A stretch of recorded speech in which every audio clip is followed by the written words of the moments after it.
যে অভিনয় শিল্পীরা করেন তারা তাদের ক্যারেক্টার প্লে করে। অপবিশ্বাস নিজেও একজন উদ্যোক্তা। অপর প্রান্তের মানুষ যে আমাকে বাজেভাবে ট্রিট করছে, উনি যদি নিজেকে ডিরেক্টর বলে থাকেন তো ডিরেক্টরের প্রথম ইথিক্স হচ্ছে একটা ক্যারেক্টারকে প্লে করতে হয়, ব্যক্তিকে নয়। তো উনি আর্টিস্টকে মেনশন করে যেটা বলেছে ওটা একটা ক্যারেক্টার প্লে ছিল, ব্যক্তি উপবিশ্বাস নিশ্চয়ই ছিল না। আর উনি যাকে কেন্দ্র করে বলেছিল ওটা একটা ব্যক্তি মানুষের প্রেজেন্টেশন ছিল, কারণ একটা অ্যাওয়ার্ড ফাংশন ছিল। তো অ্যাওয়ার্ড ফাংশনে মানুষ ব্যক্তি জায়গা থেকে গিয়ে অ্যাওয়ার্ড রিসিভ করে, আর চলচ্চিত্রে যে অভিনয় শিল্পীরা করেন তারা তাদের ক্যারেক্টার প্লে করে। সেই সময় অভিনেত্রীরা বা অভিনয় শিল্পীরা তাদের নিজের উপস্থিতিটা রাখে না।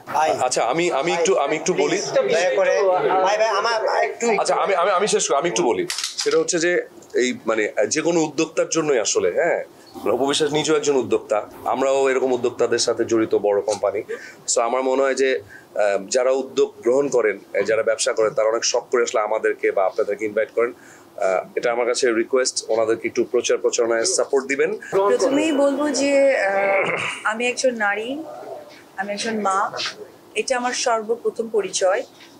তো সেফটি সিকিউরিটির ক্ষেত্রে মনে হয় যে অপর প্রান্তে যে মানুষগুলো আছে তারা আমার ভাই ব্রাদার আপনজন কেউ।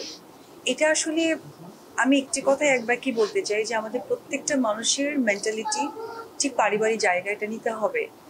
অপর প্রান্তের মানুষ যে আমাকে বাজেভাবে ট্রিট করছে, সে সে তারা তো বাসায় যাচ্ছে, তার হয়তো বোন আছে, মা আছে, ওয়াইফ আছে বা মেয়ের সন্তান আছে।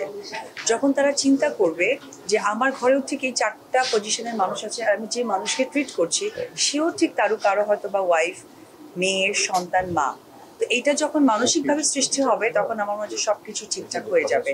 কারণ এটা কখনোই আপনি আমাকে বাধা দিয়ে কন্ট্রোল করা সম্ভব নয়। এটা আমাদের নিজেদের জায়গা থেকে সৃষ্টি করতে হবে।